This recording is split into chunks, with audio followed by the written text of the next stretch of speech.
যে ব্যক্তির সাথে আপনি কথা বলতে চাইছেন, যিনি আপনার সাথে কথা বলছেন না এই মুহূর্তে, তিনি ঠিক কী কারণে আপনার সাথে কথা বলছেন না? আচ্ছা, তো ওনার মনে হয়েছে এই সম্পর্কে কোথাও গিয়ে যেন ইকুয়াল গিভ অ্যান্ড টেক নেই, শুধু উনি এফোর্ট করে যাচ্ছেন।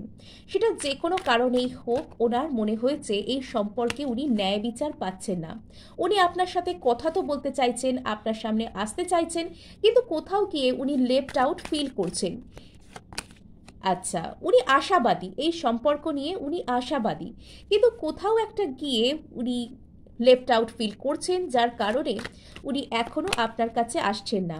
আচ্ছা, তো এই সম্পর্কে কোনো রকম কোনো অন্য দিক থেকে ঝামেলা থাকতে পারে, যার জন্য আপনি দেখছেন তার জীবনে এই মুহূর্তে কোনো প্ল্যানিং, প্রোগ্রামিং, নতুন কিছু শুরু করা, নতুন কোনো জায়গায় যাওয়া নিয়ে কোনো ঝামেলা থাকতে পারে, যার কারণে উনি আপনাকে এই মুহূর্তে পূর্ণভাবে যে কমিউনিকেশন সেটা দিতে পারছেন না, কিন্তু আপনি ওনার মাথাতেই রয়েছেন।